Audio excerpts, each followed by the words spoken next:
I am full of carbs and ready to tackle the mess that is Nancy Drew Season 1. Welcome back to my channel. I recently started doing recap videos. They're tons of fun, and I knew that I wanted to talk about this show. It's a CW show. It has 4 seasons. I don't know about all of the rest of the seasons, but this one has 18 episodes. They're each an hour long, so let's just dive right in. We are in Horseshoe Bay, Maine. This is a pretty small town. Everybody knows everybody. Nobody leaves, but it's a huge touristy area. Lots of rich people have vacation homes there, and so during the summer you have all of the hoity-toity rich people showing up to cause havoc, and that's exactly what they do. The majority of the scenes take place at the Claw, which is an inn/seafood place that's on the water that the majority of our characters work at. It is sort of like the central perk of Nancy Drew. A ton of stuff happens here, at least from what I've seen so far. And like I said, all of the characters work there. So as I'm talking about this, you can pretty much imagine that most of these scenes are happening at the Claw. We have 4 main items that are part of this first part of the season. There is a locket, like a necklace, that comes into play, but it's only pretty much for this first episode, so it's not really an important touch point through the rest of the season, so I didn't include it, but these are sort of like the 4 relevant items, I would say, to the mystery of what's going on. The 2 mysteries are the death of Lucy Sable. They're assuming she threw herself off of a cliff, but we don't really necessarily know if that's true, but this is kind of like an urban legend for the town. And we also have the mysterious death of Tiffany Hudson. She is the daughter-in-law of the Hudson family. She is married to the Hudson's only son, and the Hudsons are an incredibly influential family in this town. They have tons of money, and they sort of control the goings-ons of this town. She mysteriously dies. They claim that it was from natural causes, but we don't really believe that. So those are the 2 mysteries, and the 4 relevant items that you can kind of have a touch point on are Lucy Sable's dress. This is the dress that she was wearing when she died. However, the dress was never found. I'm assuming the dress came off of her while she was on the cliffs. I don't know, but her dress was never found. We have Tiffany Hudson's engagement ring, which goes missing and isn't found with her body when she died.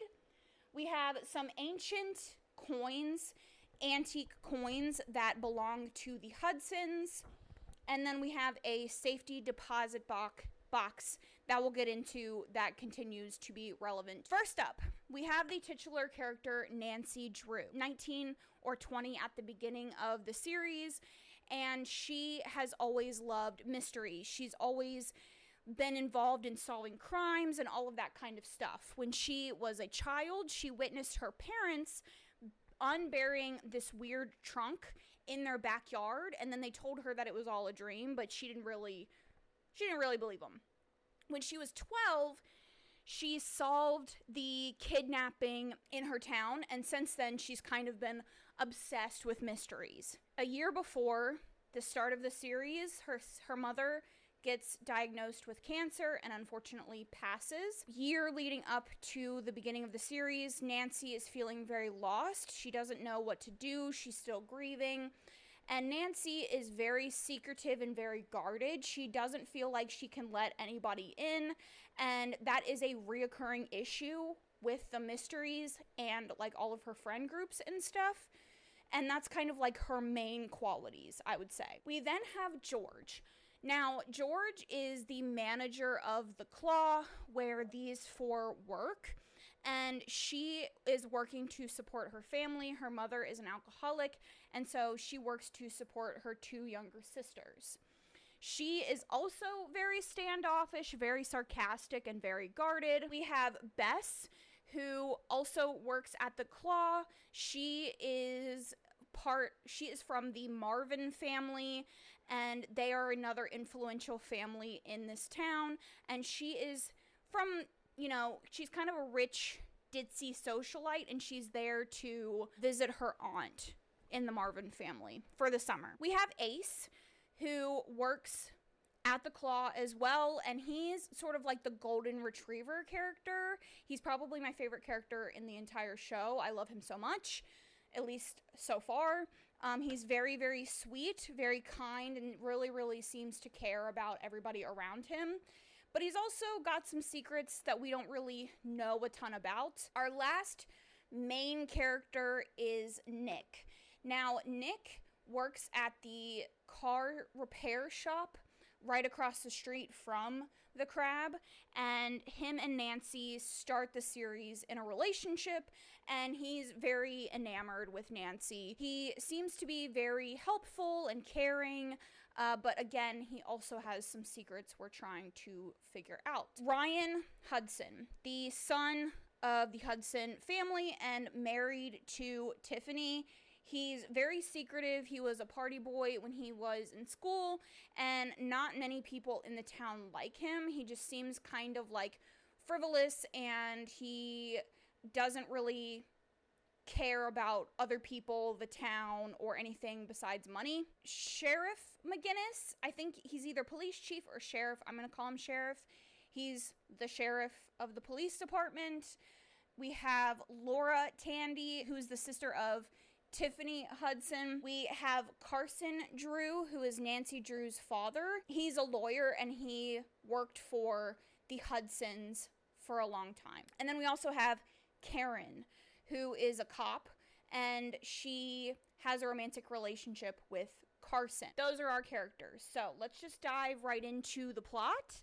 And let me just say that, I love this show. I would not be doing this video if I didn't love it, if I just hated everything about it. It's an entire mess, but it's a ton of fun, and I'm, giddy to continue the series. But there's a lot of messiness going on, and I'm only, 8 episodes in, so let's just do it, I guess. We are introduced to all of our characters through Nancy, in the first opening scenes, and we're at the Claw. The people working at the Claw are Nancy, George, Bess, and Ace. Nick is across the street at the car repair shop that he lives and works at. Town is supposed to have an event, like a parade with some fireworks and stuff like that. If you know anything about the CW, they love events.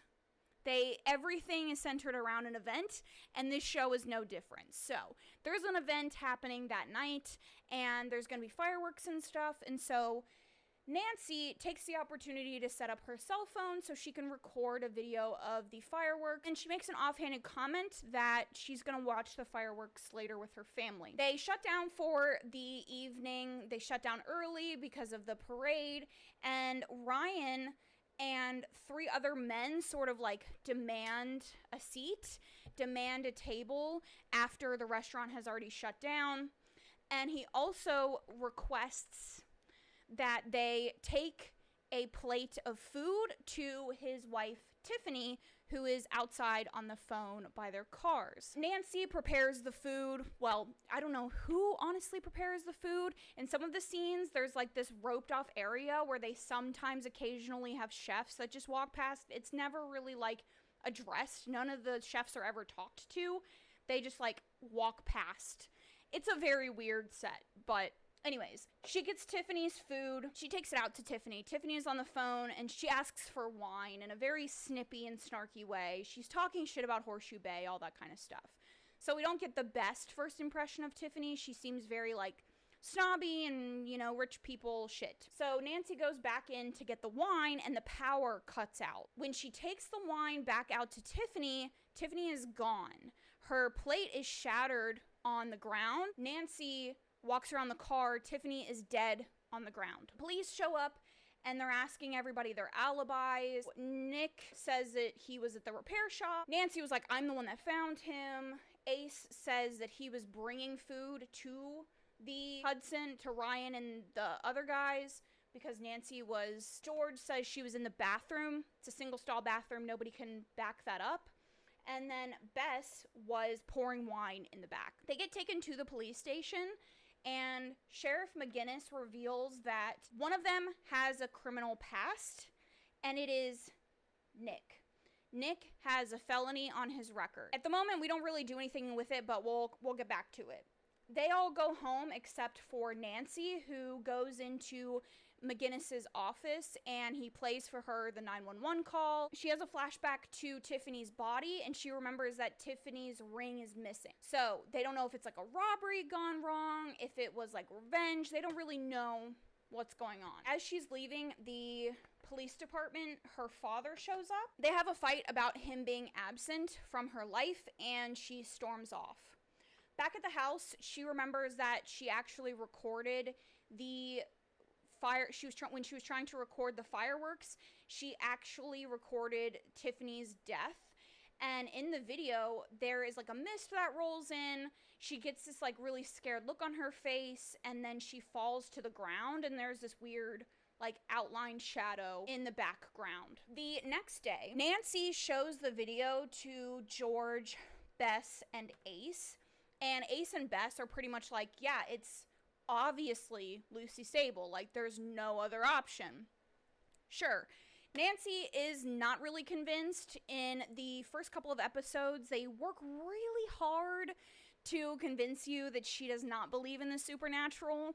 And then when supernatural shit starts happening, she does not hold that for very long. So, even in situations where I'm like, there's conceivably like another answer here, she's like, yeah, no, I'm like fully on board doing seances and shit. So she gives that up quick. But at the moment, she doesn't believe that anything supernatural is happening. She believes it's the husband. She wants to do some digging because the police don't really seem to be that interested. They kind of have dismissed it as like a natural causes thing. Give me a second.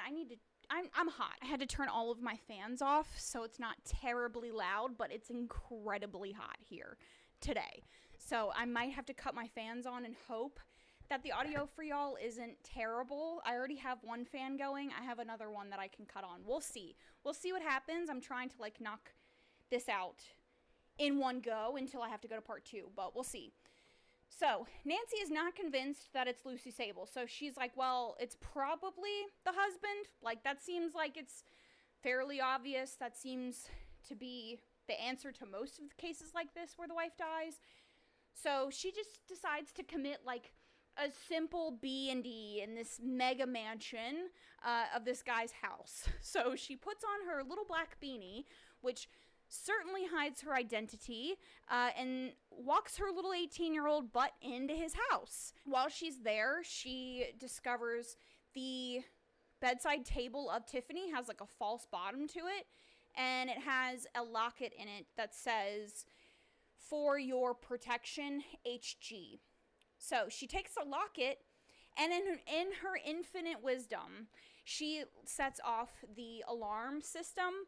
The man is living in like a $3 million house. Why would he not have an alarm system? You know, I feel like whatever. She sets off the alarm system, and the security company shows up. Nick mysteriously shows up. I guess he didn't believe that she wouldn't do some weird shit. So he shows up and he rescues her. This is like one of many times that she gets rescued by someone in the series, and it doesn't make a ton of sense, but plot conveniences and such. We have Nick save her. And on the drive to the house, after discovering that his girlfriend just committed a crime, he confesses his feelings for her. Doesn't feel like the best time. Like 24 hours ago, they found a woman dead in the parking lot of her work, and he just saw her commit a crime. But he decides, you know what, fuck it. I'm all in. So he confesses his feelings to her, and she rejects him. She's like, yeah, no, this is like not a good time. I'm not into it. We can just continue fucking. And she gets out of the car, and that's it. The next day at the Claw, Nancy shows George the locket, because the locket has like a horseshoe on it, and so she thinks that it has to do with the sea, I guess. And so she shows it to George, who comes from a maritime family. I don't know what the fuck they're called, but George is like, oh, I know what that is. It's a locket that used to be given to men by their girlfriends, wives, whatever, and they could put a note in it. Get the note, all you have to do is put the necklace in salt water. Nancy, George, and Bess go down to the water at the docks, and when she puts the locket in the water, it opens and reveals some symbols on it, and it also includes an address.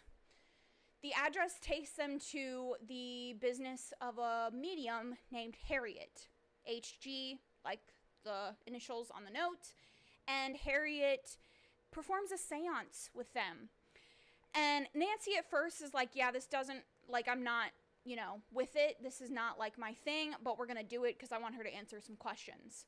So they sit down, they perform this seance, and none other than Lucy Sable gets on the mic and is talking through Harriet. The only thing Lucy Sable says is, get the dress. Then the medium basically says, get out. That wasn't Tiffany.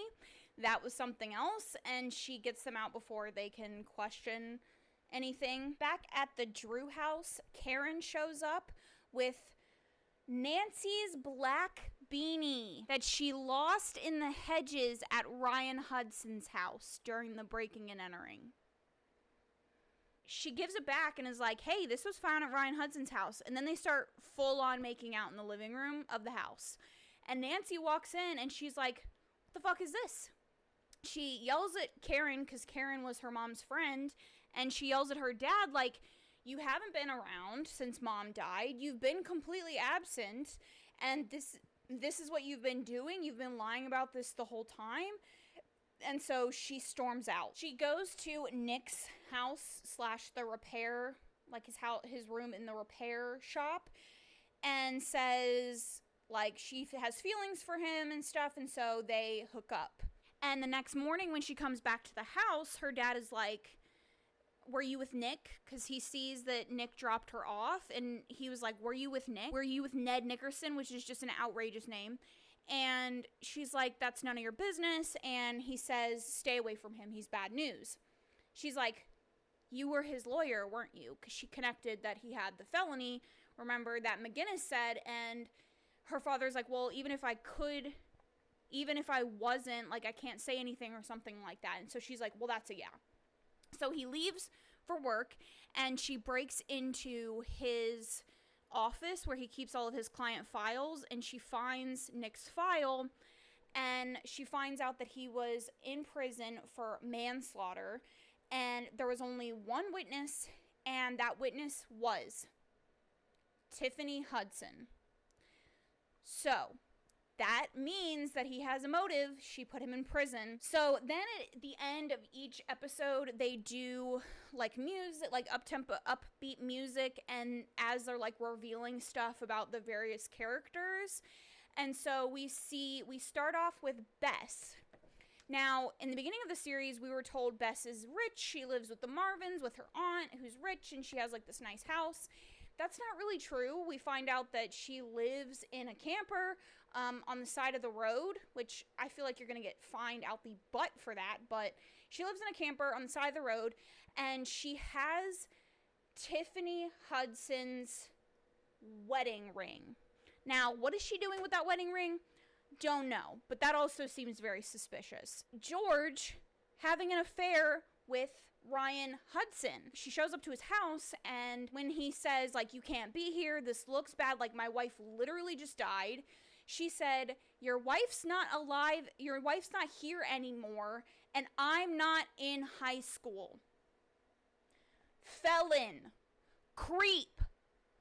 Put him in prison. I don't even care if he killed his wife. Disgusting. And Ace is in the bushes taking pictures of them, and he sends them to McGinnis. After Nancy had found file on him, Nick had shown up and towed her mom's car, which hadn't been drivable since her mom passed, and he was like, I'm gonna take this so that I can see if I can get it working again. So at the end, he's at the repair shop, and he pulls the back seat out of the car. That's not where the engine is, Nicky Poo. He pulls the seat out, like pulls the back seat out and pulls up this package. And then Nancy is at home alone and the power goes out. She goes to investigate and the attic door falls. She goes up to the attic. She's braver than me. And she finds like some of the wallpaper ripping. And when she rips the wallpaper off, there seems to be the Lucy Sable like nursery rhyme scratched into the wall. And she notices the trunk that her parents were unburying in the attic. And when she opens it up, it has Lucy Sable's bloody dress in it. The next day, we are at Hudson's house and he is with George. And Hudson gets a call on his phone, and he goes into the bathroom, and George overhears him talking about the police wanting to do an autopsy on Tiffany Hudson's body, and he basically says, like, we need to get ahead of this now, implying that he doesn't want an autopsy done. At work, George, Nancy, Ace, and Bess find out that Ryan had his wife's body sent to another medical examiner in another place. And Nancy's like, well, that's like suspicious as fuck. I have this toxicologist who owes me a favor. I'm gonna get a blood sample, send it to the toxicologist, and then we'll figure out like what really happened. We need to get the truck that's gonna come pick up her body. We need to get that delivery canceled, and we need to do it by getting his phone. That's like the only way we can do it. And so George says, I know where he runs in the middle of the day and I can get his phone. Nobody like really questions this. Nancy's like, how do you know that? But nobody asks. So she shows up to like this running path that he takes, but he ends up catching her. Like she gets the phone out of the car, but he runs up behind her. And she asks him why he's having his wife's body sent to another medical examiner. And he basically says, like, she was really heavily medicated and we're a big high-power family. And so we don't want the media getting a hold of the fact that she was on medication. It'll look bad. And so we just want everything to be above board and, like, be able to prove that it was natural causes and like without the media getting a hold of some sensitive information. She's like, well, do you know that everybody in town like thinks you're suspicious? And he starts questioning her and she pretty much backs off immediately and then ends up giving him the phone and they make plans to meet that night.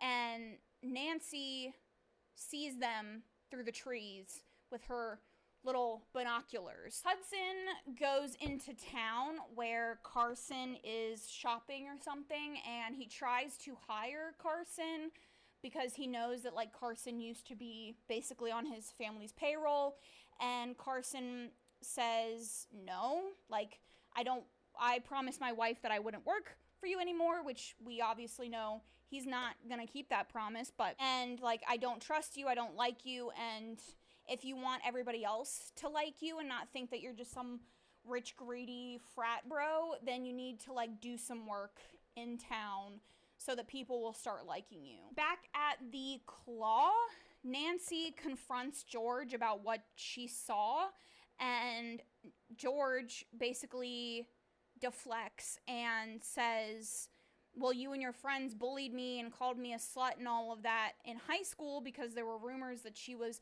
hooking up with an older guy. Pedophile. Predator.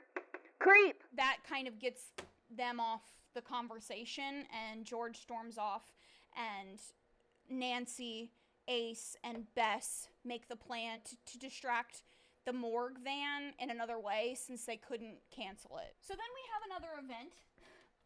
Like I said, love events. One thing that's going to happen on a CW show, they're going to have an event. That evening, they have an event, the Seawater Bucket Festival or something. They say that if you fill your bucket that night with seawater and then you put it like on your doorstep, and then you knock the bucket over. If it's blood, then you are going to die within a year, and if it's water, then you're fine.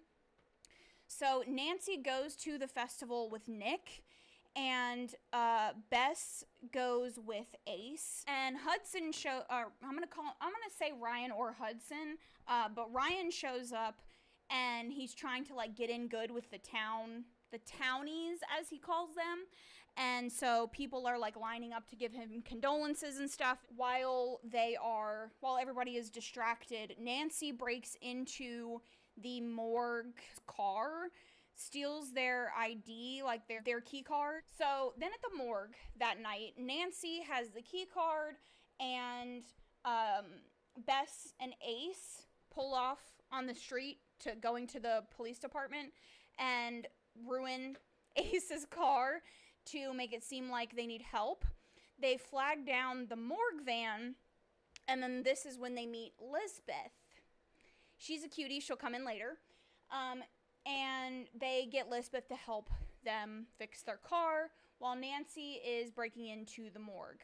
At the morgue, she finds Tiffany's body, does the like blood removal process, and then she gets into their like evidence locker or whatever and steals the old box of evidence from Lucy Sable's case. And then, of course, the morgue has security, and the alarm goes off, and as she's trying to get out, George shows up and takes the blood from her. Nancy ends up getting arrested for trespassing. Our girl Bess and Lisbeth get their flirting on, which we love. At the police station, Nancy is being questioned by Karen, and she's like obviously not very receptive to being questioned, and she asks Karen for some coffee. Karen goes off, and Nancy accesses Tiffany Hudson's files on the police database, and she finds text messages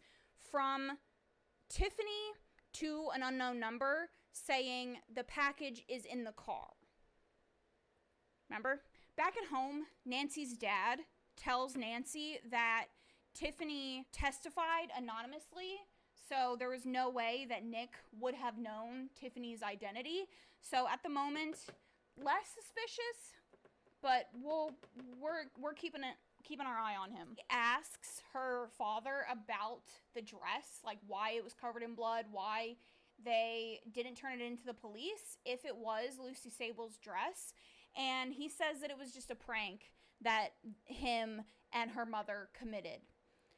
I guess Nancy believes this. And then he says the trunk that Nancy saw them unburying in the yard was their grandmother's, and she had buried it like full of family heirlooms and stuff. And he reveals that he actually had to take on the Hudsons, had to take on Ryan Hudson as a client because he needed the money for her bail. That doesn't feel great. Nancy apologizes to George for the bullying and all of that kind of stuff. And then she sends off Tiffany Hudson's blood and all of this evidence that she took from the morgue of Lucy Sable. She sends it off to the toxicologist. So then Carson is burning Lucy Sable's dress. George kicks over her seawater bucket, and it's full of blood or red paint. Nancy is back at the repair shop with Nick. She tries to call the phone number that was on that text message exchange with Tiffany, and the call ends up not going through. She hangs up like halfway through, and we see a cell phone buried, like hiding somewhere, with the one missed call screen. The next day, Nancy finds the phone in a cubby in Nick's room. It has the missed call from Nancy and the text messages from Tiffany. When she confronts Nick, he refuses to show her what he found in the car. He basically is like, this isn't for you, and he refuses to tell her what the connection is. Nancy overhears a conversation between Ryan and Carson, and Ryan says that Ryan and Tiffany had a prenup, but everything would become his if her death was ruled like a natural cause. And Carson's kind of like, okay, well, like, do you not think it was natural? And he's kind of like suspicious as to the whole situation. Like, you're gonna get the money. Why did you send her off to a medical examiner that you chose? Like, the whole thing is very sketchy. At the Claw, Karen shows up, tells Nancy that they will drop the B&E charge against her if she gives them information on Nick, because Nick, given the history with Tiffany, obviously looks suspicious, and they want her to reveal stuff about Nick so that they can go after him. Nick shows up at the Claw and tells Nancy that the cops had basically raided his place and they didn't find the cell phone. She says, I took the cell phone, and so Nick is sort of forced to explain what his connection to Tiffany was. He reveals that Nancy's mom was actually his social worker, and when he was in prison,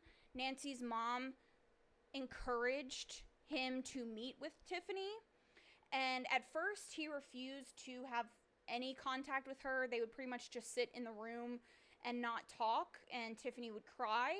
And then they started communicating through books. They then decide to open the package together, and they find a clock and they find a ring. Inside of the ring has an ISBN number on it. If you don't know, every book that's printed has an ISBN. They go through all of the books that they exchange, that the ISBN on it matches the House of Lilacs. They go to the Lilac Inn, which was actually being restored by Tiffany. And at the Drew house, Carson and Hudson are talking about the Lilac Inn and how Tiffany was restoring it. And Ryan thought that it was kind of like a money thing. They were going to sell it and get the money for it. Carson's like, no, she actually was working to have this as a landmark so that it can't be purchased and like traded and condemned or anything like that. Ryan's like, well, I want my money, so let's go up to the Lilac Inn to figure out what is going on. So both Nancy and Nick and Hudson, Ryan and Carson are at the Lilac Inn. Nancy and Nick show up first, and they're going through all of the different clues, including portraits of authors, and the portraits eventually lead him to a cabinet in like a pantry thing, like a wine cellar situation, and there is a safe in the wall of the cellar. Ryan and Carson show up at the inn while these two are hiding in the wine cellar, and Carson asks Hudson how she died, if she was like healthy like everybody assumes, and Hudson says she wasn't healthy, she was on a ton of medication, and she thought that she was haunted. This whole time, multiple characters, but especially during this time, Ryan is seeing Lucy Sable. He doesn't realize that it's Lucy Sable. He thinks just like the Drew's house is haunted and stuff. And so he's seeing her like in corners, and he starts to hear this like heartbeat that reminds me of the Telltale Heart by Edgar Allan Poe. My cat's having a moment, so if my tripod is rocking, I apologize. So he's been seeing her, and he makes mention to Carson that Tiffany thought she was haunted. Ryan makes the comment to Carson, like, let's just get this over with, I need my money, and keeps pushing Carson to find the money. Carson asks straight up, like, who do you owe?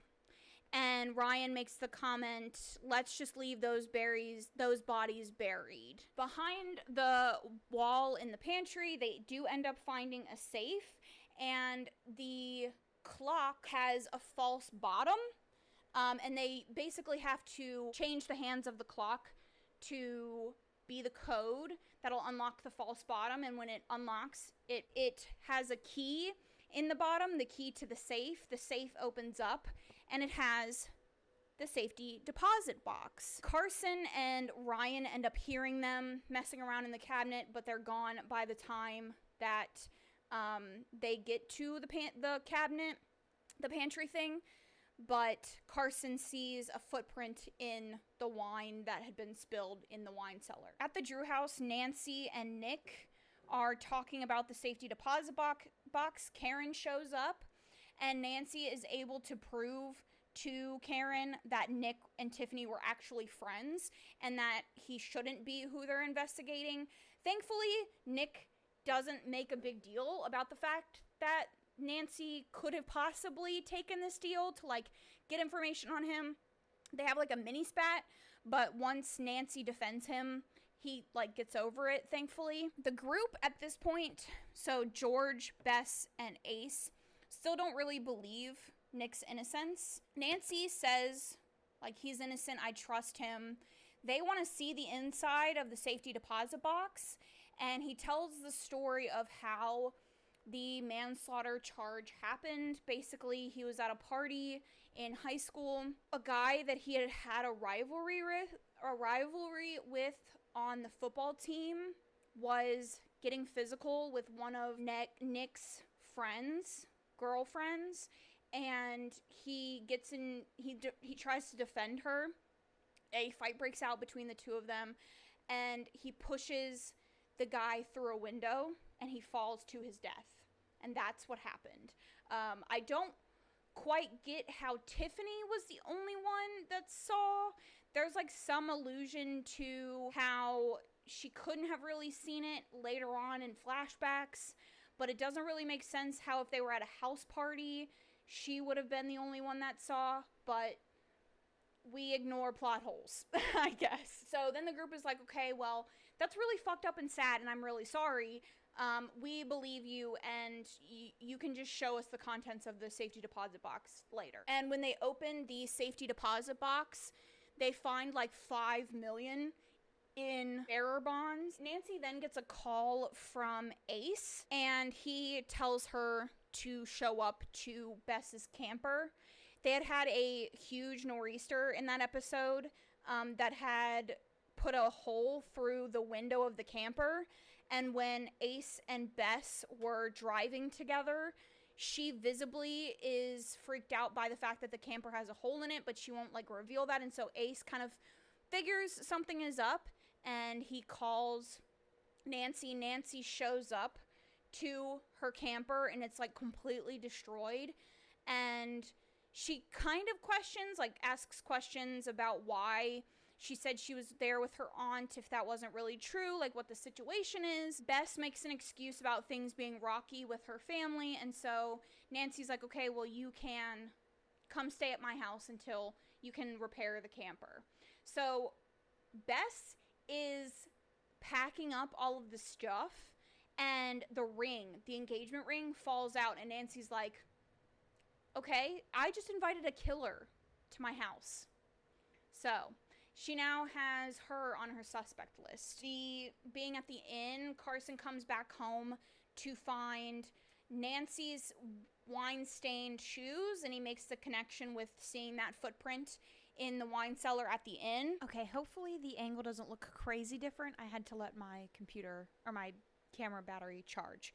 So let's get back into it. Now that Bess is staying at the Drew house, they both wake up in the middle of the night to the power going out, and as they make their way downstairs, various things, like various light bulbs and things, make a weird, like, buzzing noise and pop, and then the TV plays the video of Tiffany's death, the video that Nancy caught on camera, and then the TV explodes as well.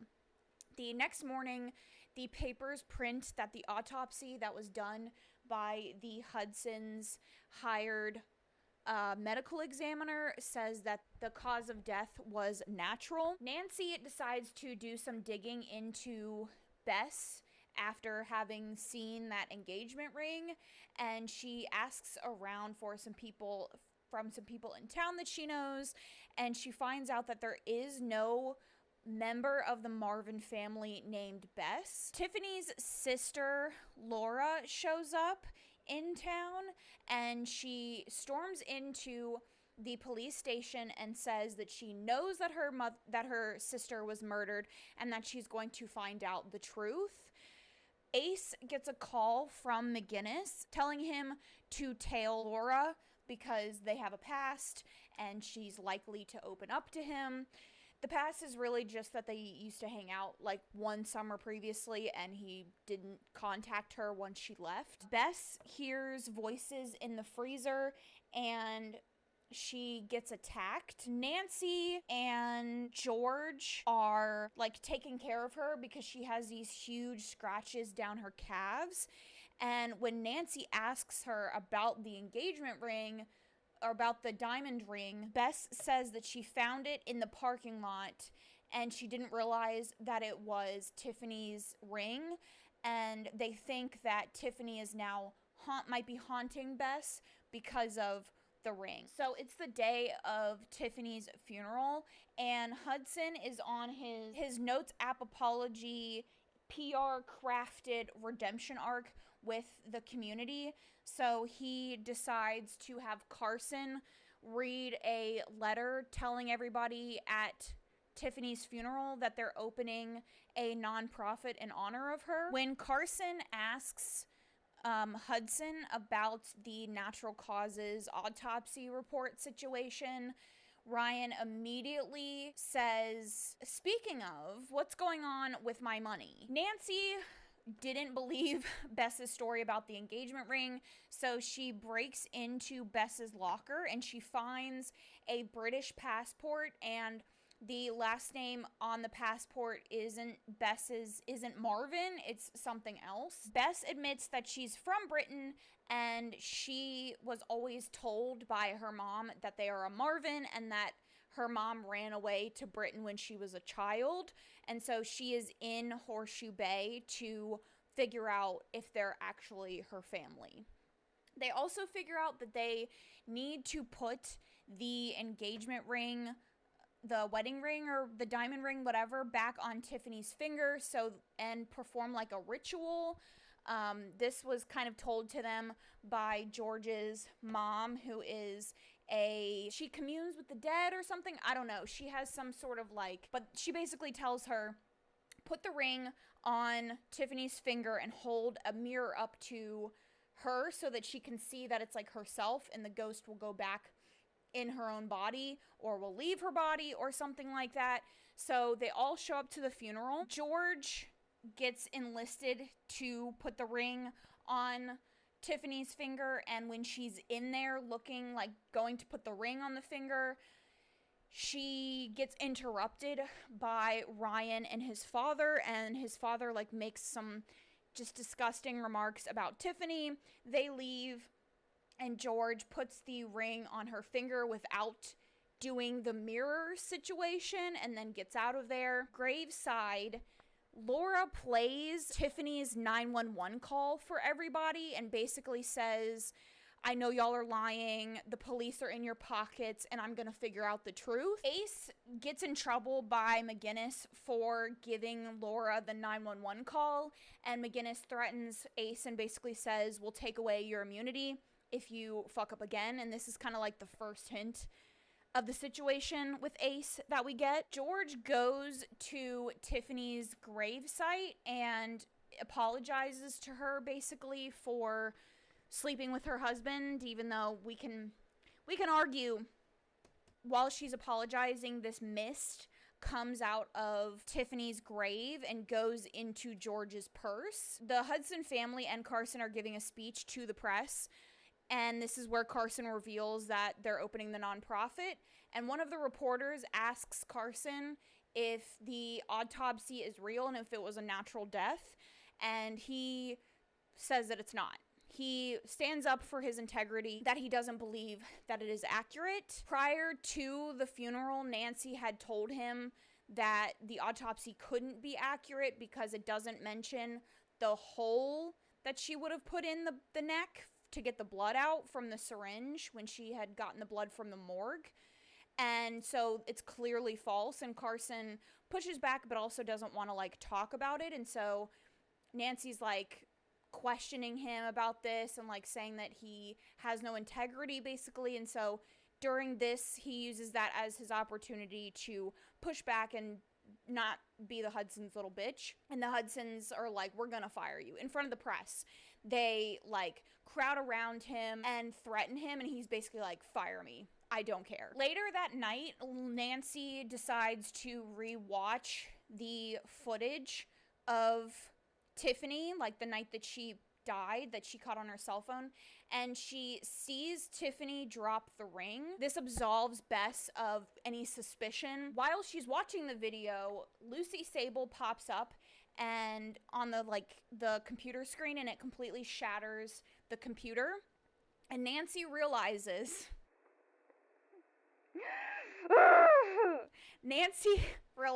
that the crack of the computer screen makes the pattern of Horseshoe Bay. The center of Horseshoe Bay is the local high school. So there's something going on there. Earlier in the day, Nick had set up a camera, record the lockbox, and make sure like the lockbox was good because it has like millions of dollars in it. The lockbox itself was not in a safe, but he has like a lockbox on like a table, and then there's like a safe in the corner, and he catches footage of Laura breaking into his room and taking a flash drive out of the lockbox that he didn't know was there. Nancy decides to break into the local high school, and as she's investigating, she comes across like one of those trophy cases and sees a picture of Lucy Sable and Karen at one of those like time capsule digging situations, even though Karen had previously told Nancy that she didn't know Lucy Sable. George locking up for the night, and the mist comes out of her bag and she gets possessed. Tiffany in George's body breaks into Ryan's house. She's like standing over him sleeping, and then she goes into the bathroom and uses a knife or something to slice her finger, and then writes in blood, "I know." Guy shows up at the Claw the next morning to request that they cater a gala being put on by some of the influential families, including the Marvins and the Hudsons. And George receives a call from Ryan, saying, "Did you break into my house?" And she absolutely loses it. She goes into the office of the Claw and takes a bunch of photos of herself and like starts clawing her face out of the pictures. When they check her locker, they find the mirror that was used in the ritual, showing that she didn't use the mirror and that the ritual probably failed and she's now been possessed. George has like a freak out in front of everybody, like everyone's there, meaning the main characters, and they realize that Tiffany doesn't think that she's George, she thinks that she's Tiffany. So they take a picture of George and show it to herself, and it seems to like make Tiffany go away. Then Nancy, George, and Bess go to George's mom, the one who gave them the idea to do the mirror ritual. And George's mom basically says that, yes, she's possessed, and they need to come up with a plan for how to get her unpossessed. At the catering event, Nancy confronts Karen about lying about Lucy being about knowing Lucy, and Karen says yes, they were friends in high school. After mentioning this party that she attended, this super secret private party that she was invited to, she becomes super secretive and like stops talking to her. Nancy starts flirting with the guy who hired them, who is actually Owen Marvin, so he's a part of the Marvin family. Laura tells Nick that she stole the drive because she knew that Tiffany had been digging into the Hudsons to take them down before she died. Ace just continues to be a golden retriever and doesn't want anybody to fight. Owen and Hudson have a talk about a business deal, and Owen reveals to Ryan that he has heard rumors that Ryan has lost his company, his family business, like millions of dollars, and that he's not gonna do business with him. While they're having that conversation, Tiffany in George's body sees Ryan and like goes into a frenzy again. She grabs a knife and puts on a cocktail dress. Lizbeth and Bess show up at this time. They have like a flirty, cute moment, and Bess sees George rush into the party with the knife, wearing the cocktail dress. Tiffany in George's body approaches Ryan at the party and gives him a kiss, and he like pushes her off. And she whispers in his ear, "I know about the waitress." They do some like tussling around the kitchen, which Laura becomes involved in. She tries to get Tiffany to stay in George's body. There's a scene where George goes after Ryan and he punches a bookcase near her and like rushes off and basically gets violent with her. So not only is he a predator, that man, but he also is violent. Woo! Love that. They eventually end up doing the ritual to get Tiffany out of George's body, and as she's leaving, she says Dantes. They use the word to crack the encrypted website that Laura found on the flash drive, and they find a bunch of dealings between the Hudsons and the Marvins, a lot of which have Owen's signature on them. And Nancy enlists the help of Owen, who their family business is like construction and real estate and stuff. And so she enlists his help to dig up the time capsule on school property, which just seems like completely illegal and very unlikely that nobody would notice this and like stop them. I don't know if you can destroy public property like that without anybody noticing. And they also don't show the scene. Like the very next scene, she's opening the time capsule in her bedroom. But when she opens the time capsule, she finds a DVD and also a poem written by Lucy herself. She puts the DVD in her computer and it plays just like cute little clips of the students, you know, from that year and doing stuff like bake sales and stuff. And she sees Lucy running a bake sale and a blonde guy smiling at her across the table. And the next scene, there's a kid like being interviewed or whatever, and the footage starts glitching back and forth until it starts to say Ryan, Ryan, Ryan over and over again. Nancy realizes that the blonde boy that Lucy is smiling at in the video is Ryan Hudson. She also reads the poem that was in the time capsule, and it's basically alluding to a princess going to a ball with her prince, you know, the super secret private ball, her prince being Ryan. Nancy decides to snoop through Ryan's house, and she finds a mysterious invite to a party. All it says is the name and the address, and the name on it is the Velvet Mask. She shows up to the marina where the Marvin family has like their yachts and stuff to question Owen about Ryan and the manifests, and Owen basically just says they're enemies, friends, and acquaintances like all in one. She asks about the mask, and he says he'll tell her about it if he can go on a date with her. Back at the Drew house, Ryan shows up looking for Carson, and he sits down with Nancy and says that he has these antique coins that belong to his family that he thinks he can sell to pay off some people that he owes money to, but he needs help getting access to them because they're in like a family warehouse safe situation and he doesn't have access.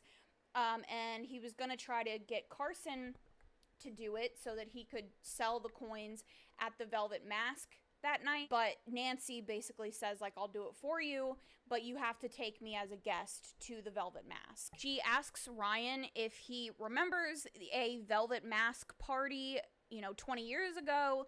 He says that he does, and she asks if he saw Lucy Sable there, and he denies ever even knowing her. Nick is still going through the encrypted website that Laura found on the flash drive, and he finds some shipping manifestos that mention the antique coins. George asks a local fisherman to help them figure out what's going on with these coins, and the local fisherman looks at the manifest of the ship and says that it is a manifest from a ship called the Bonnie Scott. It's a ship that sank 18 years ago. It had a ton of Marvin and Hudson cargo on it.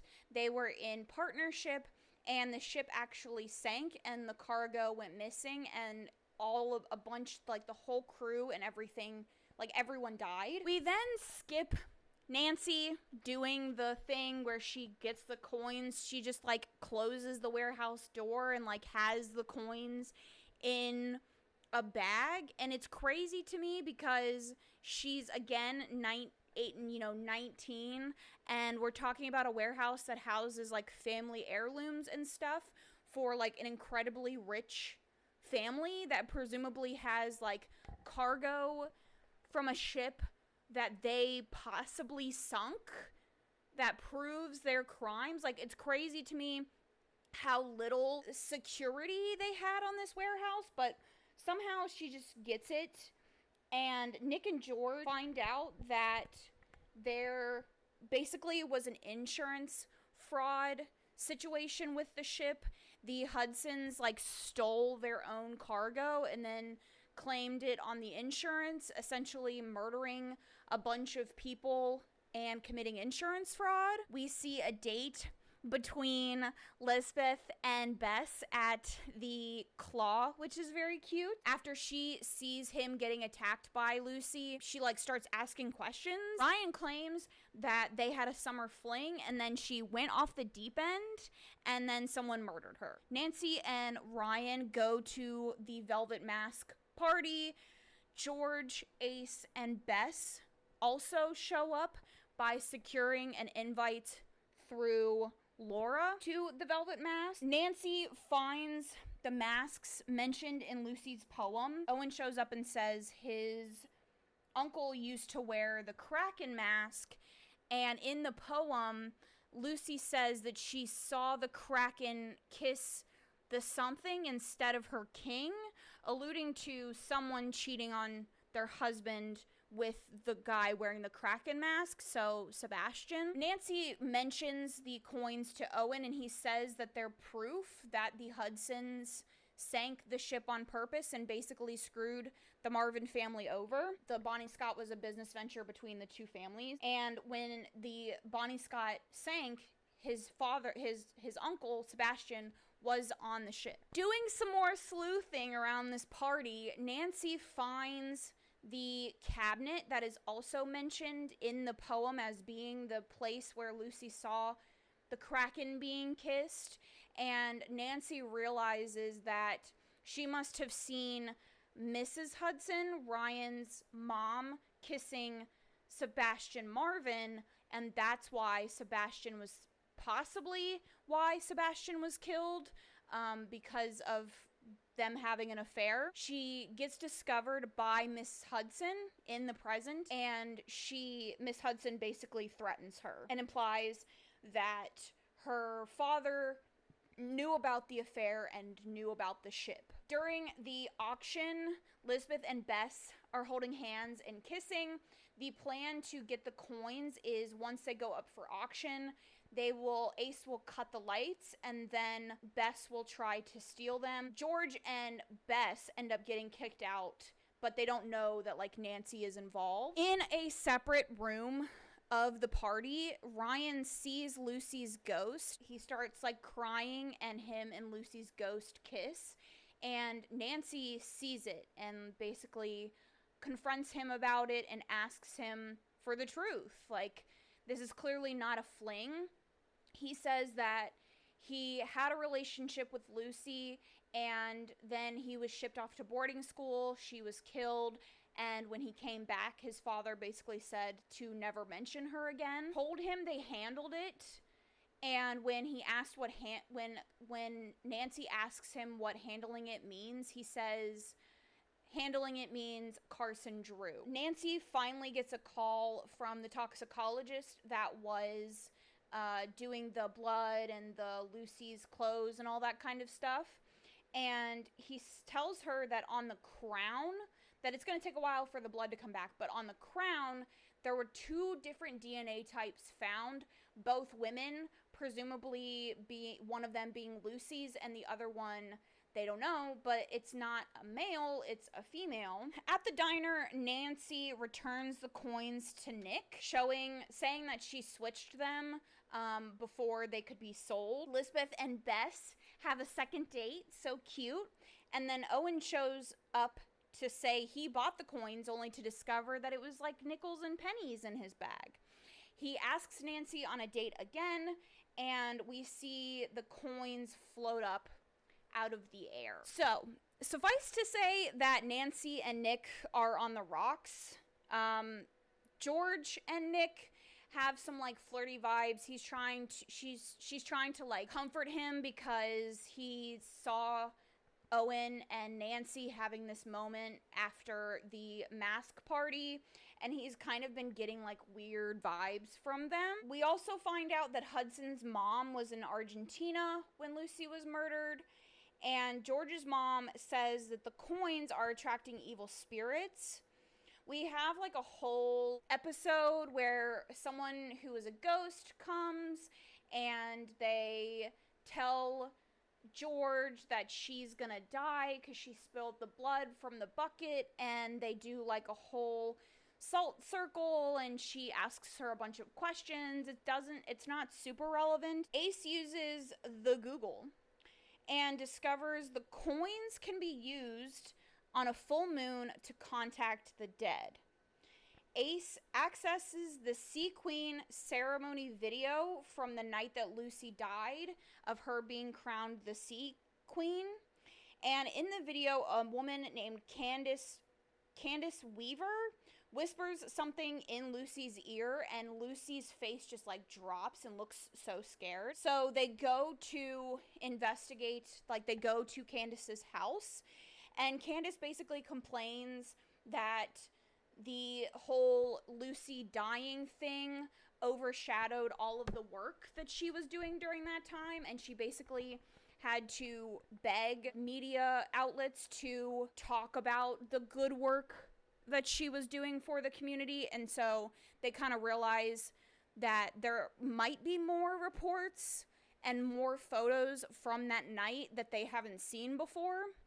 During this, Laura is hanging posters up all over town, saying that Tiffany was murdered and that the police are in the Hudson family's pocket. Ace confronts Laura about the rocky relationship that she seemingly had with Tiffany, and mentions that, she could also have motive for murdering Tiffany. He brings up that she had sued Tiffany when she was a teenager, and Laura basically says, like, this is what sisters with money do, and kind of blows it off. And then she distracts him by hooking up with him. In that same encrypted website, Nick is able to access the Hudson's bank records around that time because, Tiffany was doing all of the digging. They find a sum of $50,000 being transferred into Carson's bank account 2 days after Lucy was murdered. Carson shows up at the Claw while Laura and Ace are hooking up, and he's there to try to convince Laura to settle her disputes with the Hudsons outside of court. And Ace asks Carson, like, if she does settle, if she doesn't settle, what happens? And Carson says, if the family is found of malicious intent, or, if they're implicated in any way, then Laura would get all of Tiffany's money. Nick and Nancy go to the newspaper archives after their meeting with Candace to see if there is more like media coverage and more photos of Lucy from that day. Knocks the coins on the ground and a bunch of demons show up. It's not relevant, but it's kind of spooky. Ace is like kind of doing some digging at this point. He's a little suspicious. He thinks that Laura might have a little bit more of a reason to push this than like they really believed. And so he starts to do some digging, and he shows Bess a photo that Laura was tagged in 10 miles down the road from where Tiffany was murdered on the night of her murder. The toxicologist calls Nancy and says that Tiffany was poisoned and that all of the Lucy evidence has gone missing. At this point, Nancy sort of thinks that it is her dad. She kind of has her dad like as her main suspect. And looking back at photos from the day of Lucy's murder, they connect a bracelet that Lucy was wearing to a necklace that Nick's boss wears around his neck. They go to the repair shop and talk to him, and he reveals that he is Lucy's half-sister, and him and his mom were basically shunned out of town after Lucy died. The charm was something that Lucy gave him the night that she was murdered, and they ask him if they can use the charm for a seance to get peace for her, and he gives it to them. McGinnis tells Nancy the state police are taking over the investigation, and he asks if she has anything on Laura to point to her being the murderer. He threatens her to get more info, basically threatening her with the breaking and entering charge that she has. Nancy confronts Ace about his relationship with McGinnis after she sees him being like really suspicious on the phone and stuff. And Ace tells her that he was caught hacking into a government system, and McGinnis offered a plea deal to him if he would basically go undercover for him or be like an informant for him. Nick, Nancy, Bess, and George do a seance using one of George's sister's toys, and basically it's like this dragon toy, and when its eyes light up red and its mouth shoots like green fire out of it, and so they use that to communicate with who they assume is Lucy. And when they ask if Ryan killed her, the dragon says yes and no. When they ask, her murderer didn't also kill Tiffany, and she did see who killed Tiffany. The seance ends when the coins melt before they can really get any more answers. Nancy and Nick break up. They're kind of boring. Nancy finds out that her father cloned her phone and suspects that he saw her text with the toxicologist and was the one that stole the evidence. Nick drives up on a car accident with Laura's Jeep flipped over and Ace being pulled out by firefighters. And Nancy asks her dad if he killed Lucy. The conversation with her dad gets interrupted by George showing up saying that Ace is in the hospital. At the hospital, Nancy finds Ace's phone and listens to a voice memo that Ace was recording of Laura talking to prove that he wasn't going against Nancy. And it sounds like Laura wasn't in control of the car. Nick tells Nancy that someone might have implanted a receiver on the car and was remote piloting it. The McGinnis tells Nancy that there's no evidence of like an accident. There doesn't seem to be any proof that she couldn't brake or like the accelerator was stuck or anything like that. He didn't find a receiver. However, he took a diagnostic which showed that someone had wiped the system. The group at this point kind of suspects Lisbeth because she knows cars and she also works for the Hudson. She's like a bodyguard for them. McGinnis does a cleanse at the PD, which doesn't end well, and he shows up at the diner to fuss out the group for messing with the spirit world. They fill him in on all the supernatural stuff that's been happening, and he says he saw Ace's spirit in the hospital. His soul basically had been dislodged from his body.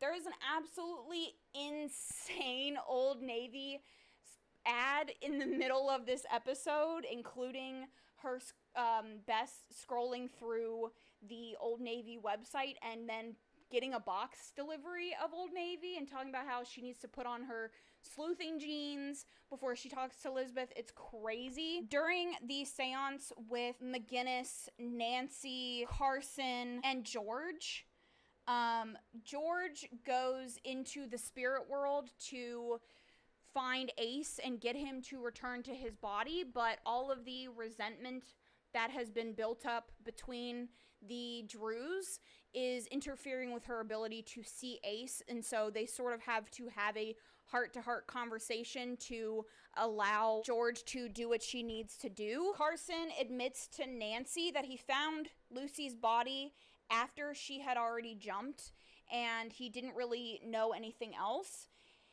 When George goes into the spirit world, she sees like a ton of random ghosts that doing the seance with the coins had brought back. And there's like tons of entities and demons in there that start hunting her. She finds Lucy's dress in the fireplace and Lucy's words written on the wall that Nancy had seen in the attic in a previous episode. Bess confronts Lisbeth about lying, and Lisbeth admits that she's an undercover cop for the state police and she's investigating the Hudsons. The seance pulls Ace back, but he doesn't wake up. The group and Lisbeth figure out that there is a dirty cop in the police force. Carson admits he found the bloody dress on the cliff and hid it because he was scared the Hudsons would hurt his family. And he also admits to taking evidence from the toxicologist to cover for Nancy. And at the very end of episode 8, George's little sister, Ted, who has been communicating with a spirit through the dragon that is seemingly possessed, goes missing. And that's pretty much it for part 1. So I have watched a couple of episodes while I was waiting for my battery to charge, but we'll talk about those in the next part. Episode 9 is sort of a filler episode. It's basically Nancy solving crime similar to the kidnapping that happened when she was 12. It's a ton of character development and her facing her fears, but it's not super relevant to the plot. I will do a recap of where all of our characters are in the next part, and kind of like their emotional state and where they are in the relationships and stuff. But that is it for part 1. Okay, so for part 2, I thought I would do a cute little purple moment because we're getting into the mystery and some stuff, and I thought it would be cute, but I don't even know if you can tell, but we're in it. We're here, so let's do it. Let's do a quick recap before we get into the second part of the season and kind of check in with where everybody is at. Nick and Nancy, who have broken up at this point. Bess has been outed as not being a Marvin, and she is trying to get in with the Marvin family. George is just here. We have Ace, who is in an on-again, off-again relationship with Laura, Tiffany's sister. Ryan are mildly suspicious of him, like he's kind of still on our back burner, but we're looking elsewhere. The biggest piece of information, the biggest suspect that we're looking at in the beginning going into part 2 is Carson. He's sort of been eliminated from the list, but there is some like weird stuff still going on, some unanswered questions with him. But going into part 2, we are really looking at drilling down into who all was involved in Lucy Sable and Tiffany's murder and how much of the Lucy Sable situation that Tiffany actually knew about. We left off kind of knowing that the Hudsons had committed this atrocity. They had killed a bunch of people, and Tiffany knew about it. Lucy knew about some stuff that could implicate the Hudsons, and that might possibly be why she was murdered. and Carson knew about what had happened, but he wasn't totally involved. He knows some stuff, we don't know how much he knows, but at this point we're kind of looking at the Hudsons and in particular Ryan's family, his parents. Notably added to our little character list is Lisbeth, who is dating Bess, and Owen, who is related to Bess and also has kind of a thing with Nancy. So that is the state of the mystery starting part 2. We start off 2 weeks after the arrest of Carson, and Nancy refuses to work with the police and has hung ghost traps around the house. She also has refused to even visit her father in prison, and she feels a lot of guilt because her journal is the reason why he was arrested. At the Claw, they end up throwing a party for Ace's return back to work after his coma, and Nancy is sort of pushing everybody away. She's very standoffish and doesn't really want to be around. The toxicologist calls Nancy and tells her that the poison was actually from white baneberry, and its symptoms mimic cardiac arrest. And people who are poisoned by this, often their death gets mistaken for natural causes. They just had a heart attack and they passed. Owen shows up at the Claw to confirm that the DNA test that they did does show that she is related to the Marvins. Specifically, she is Owen's first cousin. Owen also tells Nick that he needs the coins to prove that the Hudsons committed the crimes against his family and double-crossed them, and Nick says that he destroyed the coins. He kind of takes the blame for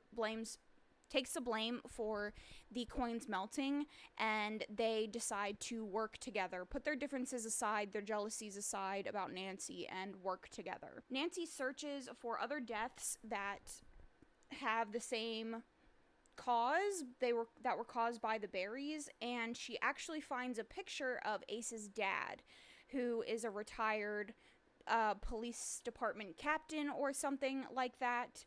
So they go to Ace's dad's house, and he retired after a major accident that left him hard of hearing, and he communicates through sign language. When Nancy and Ace get there, he reveals that he worked on a suicide like 13 years prior, that the person that committed suicide took them with used the berries in the same way. But Ace's dad doesn't think that it was a suicide because he started getting letters from the killer basically taunting him, and it seemed to be a cipher.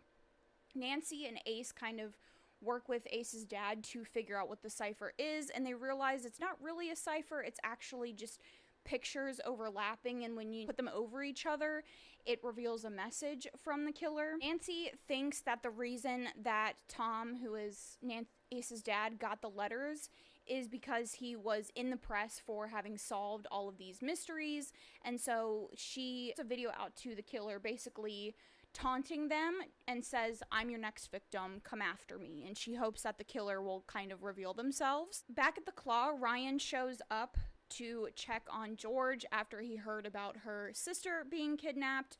He says he was in rehab and he apologizes for getting violent with George. She is very dismissive of him, rightfully so, and he leaves. And then Bess, Owen, and Nick make a plan to get the Bonnie Scott artifacts since there are no coins anymore. Owen, Bess, and Nick then ask Ryan to help them prove that the Bonnie Scott was tampered with. Nancy gets a message from the killer saying his next victim is actually Claire. Ace, Bess, and George help Nancy search through the obituaries to discover the connection between all of the victims that had been killed with this poison, and the only connection is Hawthorne High School. Nancy goes to the only Claire that is connected to Hawthorne High School, and when she gets there, she calls the police. The police search Claire's house, and Claire is not there. So Nancy decides to break into the Hawthorne High School and figure out some stuff. The group kind of shows up because they realize that she's gonna do this regardless and she's gonna need some help. And when they get there, they discover that the killer is most likely a woman wearing a size 7 shoe and that a body has been dragged through the dust. The school appears to be abandoned. After doing some searching, they find Claire tied up to a chair, and it ends up being a trap, and they end up getting separated. Nancy is in the room with Claire, and she realizes that there is poisonous gas being spread throughout the room. George and Nick go to try to find a way in, and also find where this gas is coming from and the poison and stuff like that. And then Ace works with his dad to figure out the security system that is keeping them all locked up. Nick and George find like the chemistry lab. They find where the killer has been making the poison, and they find some VHS tapes of the killer, of the previous killings. And they start watching the previous killings, and the interactions with the killer and their victims mimic the conversation that Nancy is having with Claire, the person they thought was the victim. She's asking her about her childhood memories and all of that stuff, and Nancy is slowly getting poisoned by this gas. Claire admits that she was only killing people from her high school that had excluded her in this club that they had going on. Nick and George end up saving her, and they give Nancy the antidote that they found in Claire's ring that Nancy had assumed had something in it in some way and stolen from Claire as she was passing out.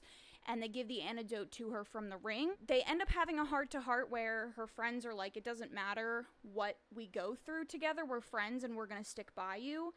And they somehow find out that Tiffany wasn't killed by this person.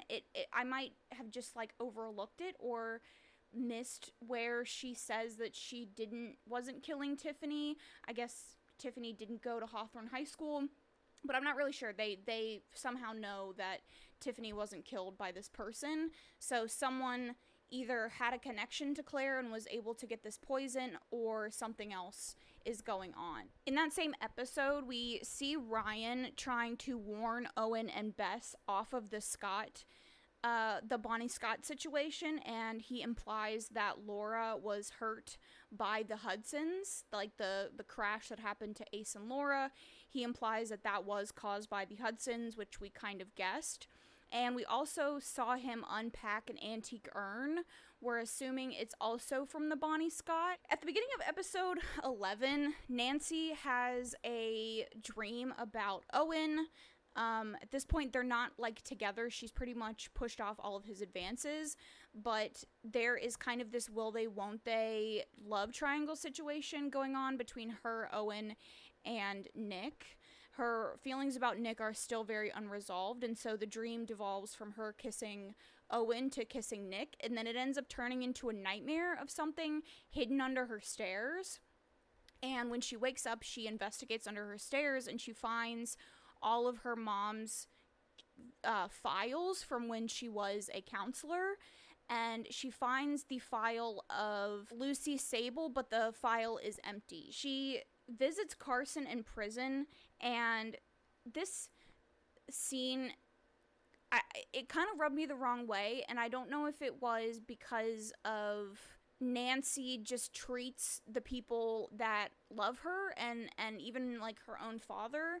He asks her like how she is and what's going on, and trying to figure out her emotional state and how she's been, and she completely ignores his questions and starts asking him about whether her mom was the counselor to Lucy, was Lucy Sable's counselor. She asks him if the Hudsons possibly could have stolen Lucy Sable's file, and he says yes, they would have had access when they came over to the house working with Carson. He tries to warn her off of the Hudsons, and that's kind of a reoccurring issue with Carson during this like prison arc.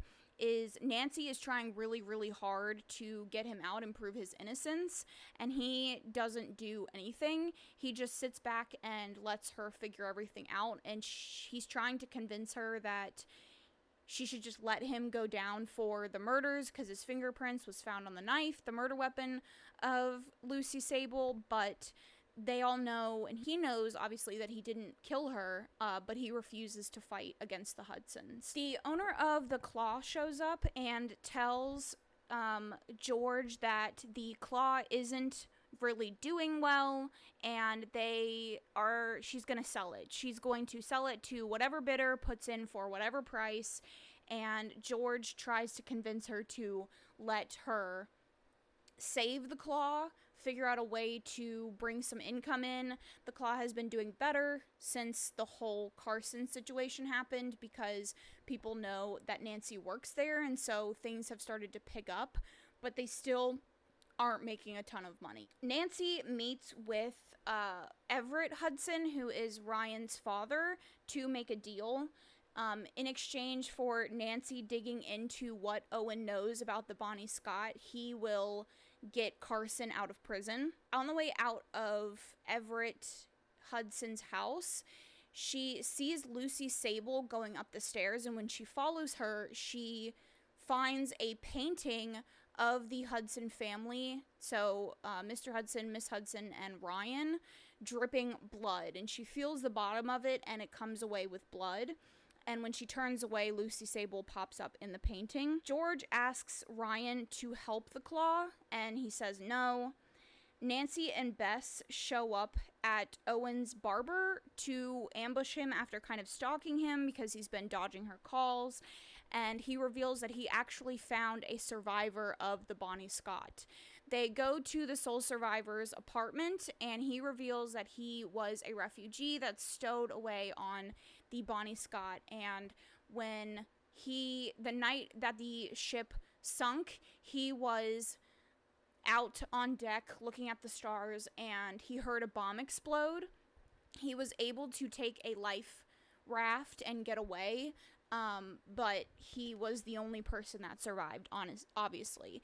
And while he's talking, he hears something, and his walls start dripping with seawater, and he tries to rush them out. George and Nick plan a party together to save the Claw, and this is kind of like the start of some flirty moments between them. Bess meets with a woman I will call Aunt Marvin from here on out, who pretty much immediately tries to rope her into their business affairs and implies that the relationship with Lisbeth could never be serious, and that she wants her to meet with a woman who will be like her business mentor, and it seems like she's kind of trying to push her into a romantic relationship with her. Nick and Nancy go back to the survivor's apartment to find that his apartment has essentially turned into the Bonnie Scott, and he's reliving that night.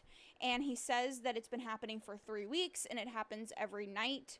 And this lines up with them performing that seance with the burial coins that unleashed all of those spirits. And this is pretty much like a reoccurring thing. This seance just fucks up so much stuff. He agrees to help them and actually shows them a bomb fragment that he still has. At a dinner with the Marvin and the Hudsons, Nancy shows up to the Hudsons' house, and she reveals to them that Owen has discovered a sole survivor of the Bonnie Scott. Everett kind of rushes her out into his office, and she says, if you provide the sole survivor with $2 million and a passport and a way to get out and be safe and all of that stuff, then the survivor will go away. He transfers money into the sole survivor's account, and when they get back downstairs with the rest of the party, the police swoop in. The bank account that he wired the $2 million to was actually a police bank account. They arrest him for racketeering and a bunch of different charges. Nancy goes back upstairs to that painting that she saw dripping with blood, and she finds Lucy's file in a hidden compartment in the painting.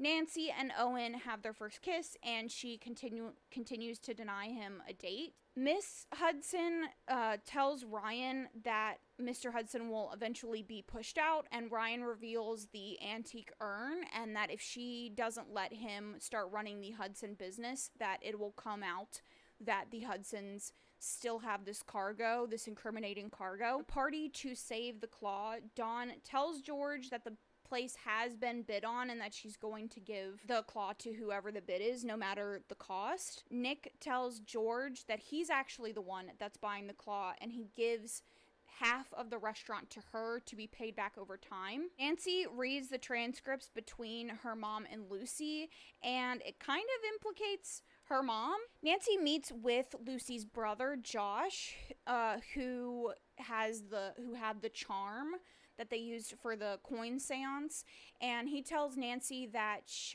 his mother is in a long-term care facility, that she had a stroke, and he kind of implies that she either can't talk or doesn't remember what happened. George, Nick, and Nancy sneak into the facility that Miss Sable is being cared for in.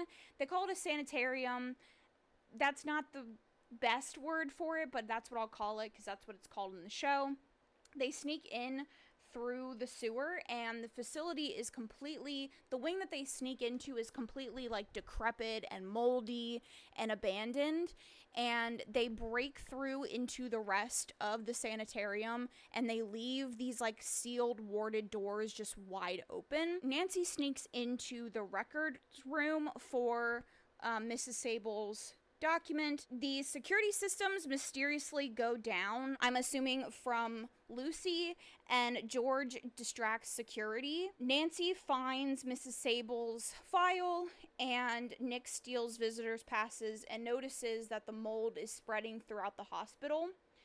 Sable's file says that she was relocated out of the decrepit wing, and Nancy gets caught by an orderly, and she tells the orderly that she's from the newspaper, and the guy just like starts telling her a bunch of secrets, including that the place is haunted and no one will talk about it. While they're there, Carson discovers that a hit has been called out for him, and he calls the claw, and Ace answers, and so he basically is like, we need to get you out of there, and he shows up at this restaurant where Ryan is having lunch, and he basically tells him, like, you need to figure it out. Carson's gonna die, and you're the only one that could save him. Bess overhears the conversation because she's at a business meeting with that woman that Aunt Marvin set her up with, and she kind of ropes the woman into the situation with Ryan. The orderly tells Nancy that the supernatural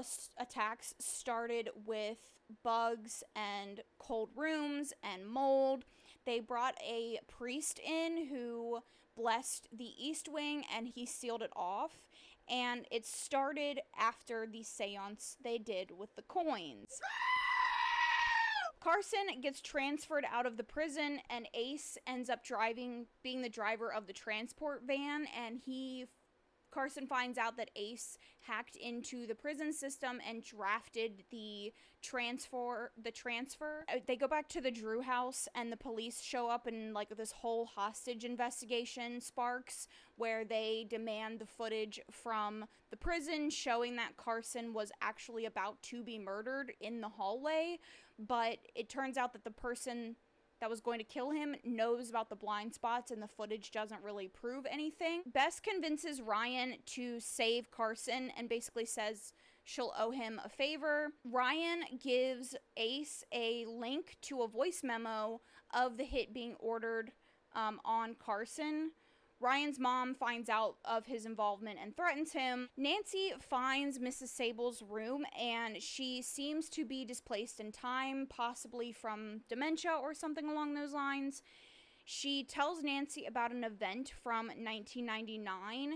She thinks Nancy is her mom, and Lucy's mom claims that Lucy was starved for attention, and that Lucy's mom made sure the kids will never know the truth about Lucy. She ends up breaking down before giving Nancy more information. She mentions a lady leaving a key to Lucy's secrets, and she hid the key in the Thin Man's book and repeats a Bible verse. The nurse tells the orderly that she was speaking before tells Nancy that the Thin Man is Mr. Roper.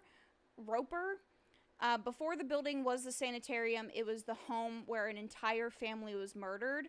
There was this thing called the Whisper Box that housed all of the family's heirlooms, but once the curse kind of took effect, the bugs, the mold, all of that actually came from this box. And while Nancy is searching for the Thin Man's Bible in the Whisper Box, the orderly pulls the fire alarm. Nancy obviously is stuck in the Whisper Box. She ends up finding the Bible and the key card in the Bible, but the door disappears before she can leave, and she gets swarmed by bugs and passes out. And at the end of the episode, George and Nick find out that the orderly was actually a patient. This next episode is largely filler as far as plot goes, and it's mostly character development for Nancy.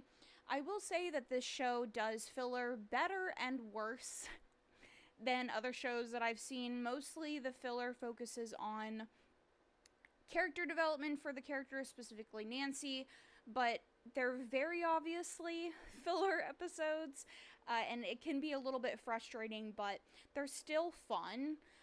Even though they're not pushing the plot along, and I think that the story itself didn't necessarily need 18 episodes an hour each. That's neither here nor there. The next episode follows Nancy in a dream. She basically goes into an alternate reality or a dream where her mother is still alive, her father is not in prison, and everybody is pretty much completely different. Everybody has different lives. Nancy pretty much immediately discovers that it's a dream, and she has to work with the people in, the group in that reality, that dream, to figure out how to get back to her world, how to wake up, while the crew in the actual real world is also trying to figure out how to save her. It has a lot to do with accepting the death of her mother and accepting that her life is messy and that her friends are going to stick by her regardless of how many times they hurt each other or what happens between them, that she should be letting them in. We do get a little bit of plot development at the end. When she wakes up, her dad is on house arrest, and she discovers through some conversations with him that the symbol that was on the key card that she found relating to Lucy's secrets is the same symbol that can be found in the Historical Society's logo. When she goes to the Historical Society, the woman says that the key belongs to a lockbox of Tiffany Hudson's, and inside the lockbox is another flash drive. It's a video of Tiffany talking to the historian, saying that she feels like she's being watched. Tiffany says she's being haunted, and she's being haunted because of what she found, and the video cuts out. She told the historian she was being tracked, and someone didn't want her to solve Lucy's murder. The next day, Lucy Sable's mom shows up at the Claw because she thinks she's still working there. She's back in the past when she worked at the Claw. Laura shows back up to claim her inheritance, and she wants Ace to go to Paris with her. Josh, Lucy's brother, tells Nick that he's shutting down the repair shop and he's taking his mom to a long-term care facility somewhere else. So Nick has to move, find somewhere else to live. At the Claw, Nancy has crafted this murder board of the whole situation of Tiffany's death and Lucy's death and all of the clues and stuff that they found. And Lucy's mom is still in the restaurant when she whips this murder board out, and she's like whispering, trying to keep her mom from hearing it. And Lucy's mom just walks right up to the board and like loses it.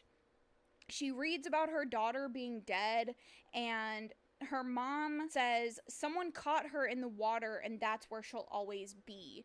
There's a huge jump scare. The the cork board gets flooded with water, and all of the pictures fall down except a picture of a screenshot of Tiffany's death video. Nancy, Ace, and Laura try to track down Tiffany's last steps, and at the police station, they access Tiffany's phone GPS. It shows her basically dodging GPS by parking somewhere, leaving her phone in the car, and then walking wherever she needs to go. The three main places that she goes are the Medium, the Drew house because of her mom's car, and near the library. At the library, Ace seems to have a beef with the library staff over a capture the flag game, and they have some banter. It's very funny. And then in the foreground of one of the scenes, we actually see someone walking past with an armful of Nancy Drew books, which is really fun. A video from the library the day of Tiffany's death shows her accessing a library computer. The video glitches, but Ace ends up hacking Tiffany's email. They find emails between Lucy and Ryan around the time of Lucy's death. There's a deleted email in the chain, and so Ace hacks into Lucy's email, and they find an email from Ryan basically calling her a whore and saying that he hopes that she dies. Lucy apologizes and asks him to meet her, and they plan to meet the night that she died. And he basically says that he'll be at their spot. They rewatch Tiffany's death video, and it seems like the shadow is someone camouflaged, or there's like someone camouflaged in the corner. They set a trap for Ryan using Laura. The police are there, and when he shows up, they basically reenact the night of the murder. Ryan says that he picked the claw because he was trying to pull off a merger under his father's nose, and there was a fifth person that was supposed to show up. That was Owen Marvin, but he never showed. Bess drops a glass that Ace cleans up. This is all during the reenactment. Ace cleans it up. George and Nancy refill the beers, and they realize that during this time, the kitchen is left unattended. Ace goes back to cook meat. Bess dresses the salad that she eventually gives to Ryan. Ryan returns it because he doesn't want dressing on the side. George and Nancy drop off the drinks, and they find out that Ace reused the salad that Ryan rejected. They give the salad to Tiffany. That's what Tiffany eats. Ryan was actually the one that was supposed to be poisoned, not Tiffany. Ryan storms out of the restaurant when he realizes that someone is trying to kill him. Nancy shows him the video of Tiffany's death, just to kind of get his input on it, because he hasn't seen it yet, and now he's not like a suspect. And Lucy hacks Nancy's phone, and she hacks her camera and shows Lucy ducked down under the windows, and when Nancy copies the position, she realizes that the windows are really thin, and whoever the killer was would have been able to hear Ryan's conversation through the window. They would have figured out what Ryan ordered, and they would have known what dish to poison. The IP address that Lucy sent the emails from matches the repair shop. She finds an old computer in the shop, and Lucy's brother Josh shows up. Nancy asks if he knew about the relationship between Lucy and Nancy, and he basically says this wasn't love. He didn't want anything to do with her. He got rid of her, and then he got away with it. Nancy connects that he would have had the key to the claw because his mother used to work there, and he had motive because he thinks that Ryan killed his sister and was going to get away with it, accuses him of sneaking in and poisoning Ryan's food. Josh tries to beat her with a wrench. She dodges. They have like a little tussle in the garage, and it's storming really bad. There's water everywhere. There's leaks. And there's a downed electrical wire that he steps into when he gets caught up in some chains. And he's kind of like hooked in the chains and getting electrocuted. And he dies, and she runs out of the out of the warehouse. Ace ends up breaking up with Laura. He doesn't think that he should go to Paris. He doesn't want to leave Horseshoe Bay. They break up. Bess tells George to stop hiding her feelings for Nick, and Bess decides to set some boundaries with Amara, the business partner. And at the very end of the episode, we find out that the body has disappeared. They watch back the camera footage from the camera that Nick had in the repair shop, and they see Josh physically pull himself out of the chains and just leave the warehouse. And then, of course, it's a holiday. They've had a couple of days without an event, so of course they need an event. It's Harbor Day, which is the founding of the town, and there is a legend that there's a spirit that guided the ship from Virginia, where they were supposed to land, to Horseshoe Bay, Maine, and they say that if you ask at midnight the spirit for a favor, the spirit will grant it for you. They give Karen the email exchange between Lucy and Ryan. Ace's dad is volunteering with the police station, and he gives access to Claire's file to Ace and Nick. Karen says the police can't officially look into Ryan as a suspect, but tells Nancy to question his boarding school roommates. As Nancy is leaving the police department, she starts spitting up seawater and teeth, which is absolutely just delightful. Owen shows up to check on Nancy, and she tells him, I'm going to meet one of Ryan's roommates, who is a CEO. He offers to come along with her, because he can speak CEO and get her a leg in. Ace gets 2 case files of poisonings in other states, and Ryan's roommate says Lucy came to campus and they fought. Lucy dumped Ryan, and Ryan was a complete mess. And then in August, the night that she was murdered, Ryan snuck off of campus and got busted sneaking back in. After they broke up, the roommate did give Lucy Ryan's school email. Back at the police station, looking at Claire's file, it says Claire was found with a vial of poison on her, but the fridge that the poison was being held in broke, and so it was transferred to another facility. Nancy takes a look at the work order and sees a signature on the work order, so they break into the evidence room and access the vial of poison. She pretty much can tell right away that the poison has been switched with water.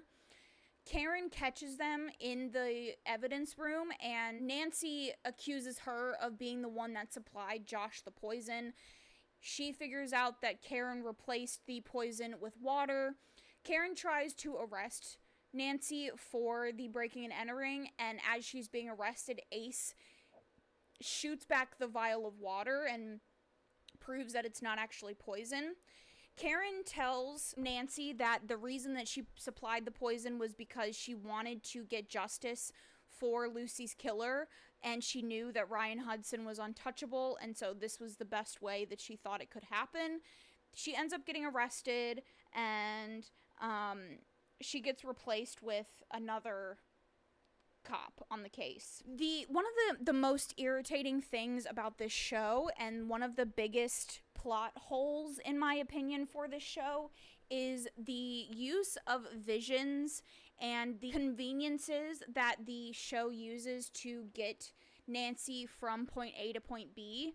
So during these couple of episodes and almost till the end of the season, Lucy Sable just shows her visions of what to investigate. And so Nancy gets a vision of bones, and she believes this to be Lucy telling her to find her bones. So they perform another ritual. I think this is the 5th one of the season. It's the 6 of them. Owen is now part of the gang, and they perform this ritual. They put their blood in the seawater, and they ask the spirit for the Harbor Day spirit for the bones. The bones end up washing up on shore. And as they're collecting them, Owen gets stuck in the water and his veins get cut up and he's like about to bleed out. And they manage to drag him out of the water by breaking up the wreath that was part of the ritual. And George makes a comment of like, the toll was never paid. At Owen's place, Nancy and Owen end up hooking up. And George offers Nick her couch, and Nancy coughs up more seawater and pulls the seaweed wreath out of the back of her throat. This starts a like whole montage of the characters throwing stuff up, finding stuff in their food. The toxicologist shows up to the claw to do an assessment of Lucy's bones. And this isn't being done at a lab or anything like that, anything official. They kept the bones in a box of Halloween decor, and he's doing an assessment at the seafood restaurant in their kitchen. Nancy gets access to Lucy's files from the police, but really, like, nothing helps in proving that her father was not involved. Yells at Lucy to help her. Like, she's like, I'm trying to solve your murder. Can you help me? And Lucy leads her to her kitchen pantry, where her mother's steak knives, like the steak knife set, is missing a knife. And Nancy connects the female hair that was found on Lucy's crown to the possibility of her mom being involved. During this episode, George and Nick kind of admit their feelings for their attraction for each other, but they pretty quickly start fighting with each other. The police show up at the claw to search it in the middle of them doing the assessment of Lucy's bones. Nancy asks Ace to track the last email from Ryan because she realizes that the writing style of the email that was like, you're a whore, I hope you die, is different from his typical writing. She finds Ryan and she reveals that the IP address was actually in Lisbon, where his father has a business. Presumably his father wrote this email to Lucy and had access to Ryan's school email, and he doesn't really reveal why his father would have done this. He came back to Horseshoe Bay to see her, but by the time that he got to Horseshoe Bay, she was already dead. So he lied about their relationship because it looked suspicious that the night that he returned, she died. They go to the ice cream parlor that was like their spot, and the ice cream parlor worker conveniently was working the night of Lucy's death. She said that Lucy came into the parlor and was eating some ice cream, and she was journaling, and she seemed very sad. She stayed for a couple of hours, and when she left, the parlor worker noticed that she was being followed by a town car that matches the description of Ryan's father's town car. They show up and question Ryan's father about why he was following Lucy. He claims that he offered Lucy a ride and threatened her and said, leave Ryan alone, don't come around Ryan. And he dropped Lucy off at her house, and a friend of Lucy's was waiting on the front porch. Mr. Hudson saw Lucy get into a fight with the friend before he drove off. And the friend is revealed to be Karen. Nancy visits Karen in prison, and she says that she nominated Lucy for Sea Queen because Lucy always wanted to be Sea Queen, and it kind of backfired and resulted in Lucy really, like, the bullying on Lucy getting worse and worse. She showed up that night to Lucy's house to explain why she did what she did, but Lucy wouldn't listen. Nancy asks about Lucy's journal, and Karen said, I never saw her with the journal, so they assume that she left the journal in the house.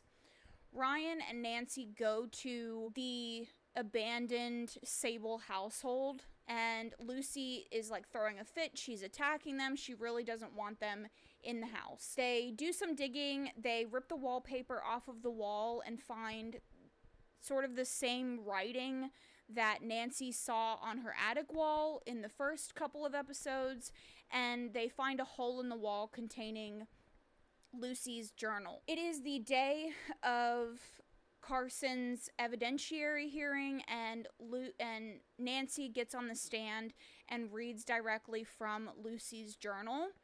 In Lucy's journal, she says that she was being very heavily bullied and she was incredibly depressed. She felt alone and didn't have anybody. The night that she died, she had a dinner with Carson and Nancy's mom, and she wishes that had been her family, and she didn't understand why her life was so hard, why she was bullied, and why her mom was so mean. And she takes one of the Drew's steak knives and goes out onto the cliff and slits her wrist and jumps to her death. So this ultimately ends up getting Carson off the hook. There's not enough evidence that he committed a crime, that he killed Lucy, anything like that, so he does get released. When the police showed up to the Claw, they sort of had a mad dash to hide the evidence of Lucy's bones, and they hid her skull in the sink. And the police don't end up finding anything, but the skull goes missing. We see the cop that replaced Karen holding the skull in a bag in his car, kind of like watching all of them in the Claw. George and Nick kiss, but they also kind of decide that they want to just be business partners and friends. That doesn't last long. They're incredibly boring, in my opinion. But Nick is just a boring character in general. We finally get the match for the hair on the crown that Lucy Sable was wearing. Nancy shows up to the Drew house where Carson is, and she starts asking some questions, and he reveals the truth of that night, what really happened to Lucy. Now, I want you to guess the secret. I want you to guess the big secret of what happened to Lucy that night. Okay? Did you guess that Lucy was secretly pregnant with Ryan's baby? She gave birth to the baby on the cliffs, calls Nancy Drew in the middle of the night. They show up. Lucy demands that they take custody of her baby, hide the baby away from the Hudsons, and then slips and or throws herself off the cliff. And then they raise Nancy as their own. Did you guess that? Because I certainly did not. And I'm exhausted. The next day, they are still having these, like, weird occurrences of, like, finding stuff in their food or spitting things out. And when they go to, like, figure out what it is, it ends up turning to sand. And George's mom, the clairvoyant, tells them that they need to appease the spirit, the sea spirit that they got Lucy's bones from. They need to complete a ritual between Nancy and a blood relative. Ryan and Nancy go to the free clinic in exchange for him doing the ritual because he wants to ask the OBGYN if Lucy was pregnant. The OBGYN refuses to disclose that information, and Nancy pretends that she was told by the OBGYN in private that the baby was still in Lucy's body when she died, leading Ryan to believe that Lucy died pregnant with his child. They end up getting into a fight on the way back just about Ryan's morals and not being a great person, not wanting to save Owen's life because he's a business partner, and there are pros and cons to him dying, and this really sets Nancy over the edge. Obviously, she knows this is her father, and she is like, how can someone that I'm related to be so evil, basically? Like, be so greedy and just out of touch. And they get into a fight, and she says some, like, pretty fucked up things. I say fucked up, but, like, also, this man dates 16 and 17-year-olds. So, I mean, can you really, like, whatever you want to say, whatever insults you want to throw at him, like, he's a grown man and he's dating 16-year-olds. So, you know, like, honestly, put him in prison. Whatever you throw at him is nicer than what he deserves. So, he ends up leaving her stranded on the side of the road. It's another event, of course. It is Aunt Marvin's birthday party. The whole team shows up. Ryan shows up to give Nancy her locket back that he found in his car. He finds a photo inside the locket of her as a baby, and it matches the photo of Lucy in the yearbook as a baby, and Nancy ends up telling him the truth. She doesn't really show any interest in Ryan being in her life. I mean, fair, again, he's not great, but they end up doing the ritual, and the ritual is extremely painful, and in a moment of weakness, Nancy reveals to the entire group that Ryan is actually her father. He asks her if they can get coffee to, reconcile, and she says that she's not really ready for it, and he, says under his breath that he's not really ready either. Overhears Ryan telling off Carson for lying and taking away the opportunity of Ryan to raise his daughter, and she tells Carson that she is going to New York with Owen because she needs time away from what Carson did. During the Marvin's photo session, Aunt Marvin tells Bess that she needs to stick close to Lisbeth because Lisbeth is a cop, and they need to make sure that the cops have the best impression of the Marvins, and that Bess needs to do some digging into what Lisbeth knows. Despite the ritual that they all just performed, the main characters still get attacked by this curse, and Nancy figures out that the spirit isn't inhuman, it's human, and the ritual must have just pissed off the spirit. They find Owen dead and bleeding out in a bathtub. The last episode in the season, episode 18, is quite an emotional one. Nancy is really grieving, finding Owen dead. They had been romantically involved the past couple of episodes, couple of weeks, and so she's very emotional about this loss. And she's also very she has a lot going on. Like, she just found out that her dad isn't her biological dad. Her real dad is this really not great guy. And she admits to the police that she killed Owen. She basically says that, they did this ritual and it resulted in him dead.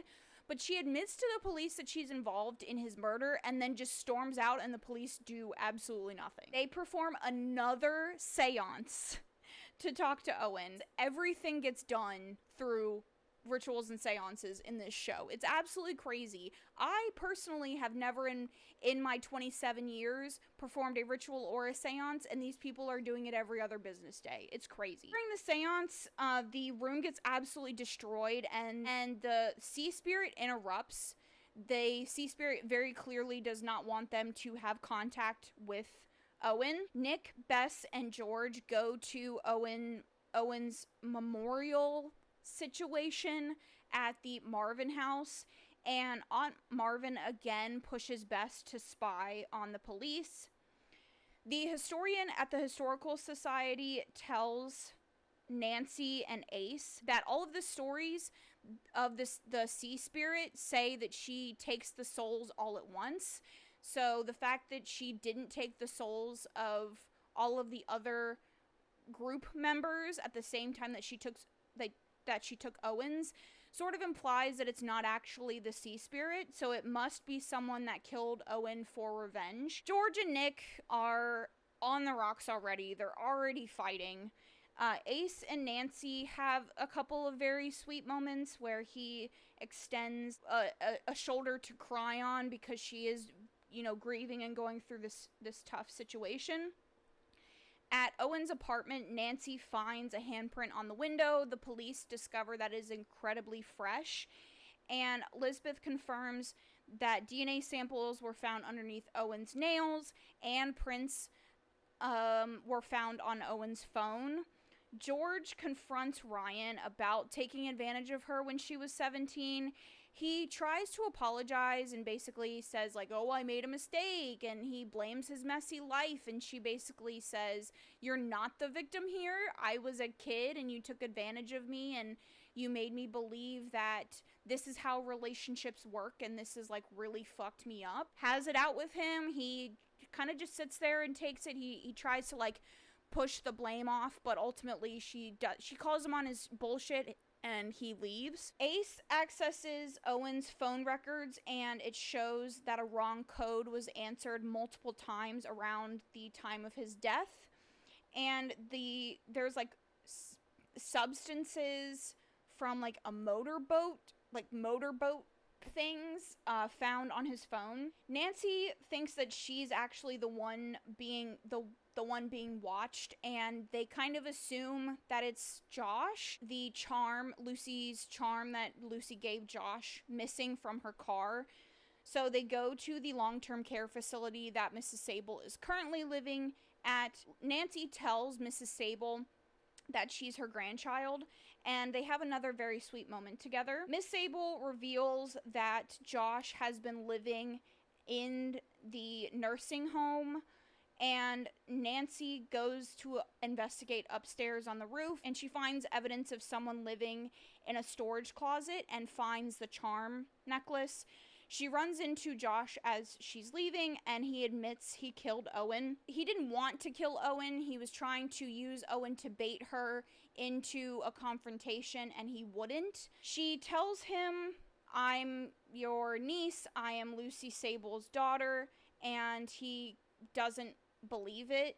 The police sirens are going off in the area, and he tries to escape, and he ends up slipping going down the stairs, and he's hanging on by one hand, and Ace and Nancy end up pulling him up and saving him. The group celebrates this victory together. They have figured out that Tiffany was killed by Josh. They have found out that Lucy Sable either slipped or committed suicide, and that Nancy is Lucy Sable's daughter and also Ryan Hudson's daughter. And then we kind of get the closing scenes of the season and where we're going to pick up in the next season. Bess and Elizabeth are fighting. George and Nick end up reconciling. Bess finds a painting in the Marvin house that seems to be connected to the sea spirit in some way. It's like a painting of a ship, and there's skeletons in the water. George and Nick see themselves drowning in Nick's truck. Ace sees himself hooked up by chains and dying in the Claw's kitchen. Bess sees herself dying to death, and Nancy sees herself slip and fall off the same cliff that her mother died. And that's it for season 1. I had a lot of fun doing this. I took an insane amount of notes. I did a lot of recapping here. Obviously, that's what this video is for, but even to that end, I had a ton of notes that I didn't discuss here, but I had a ton of fun, and I really hope that you guys enjoyed it too. I know this was a long one, but I hope you got out of it what you wanted. Let me know down in the comments if you've watched this show, if you like this style of video. Just let's talk down below. Don't forget to subscribe if you are looking for more content like this. I definitely plan on doing the next couple of seasons. This, again, was a very lengthy process just to do season 1. I was going to do season 2 and 3 in its own video together. We'll see how that goes, just based on the amount of notes that I take. I'm a very thorough bitch, so we'll see if all of it can fit in one video, but that'll come later down the line. Thank you so much for watching, and I will catch you guys in my next one.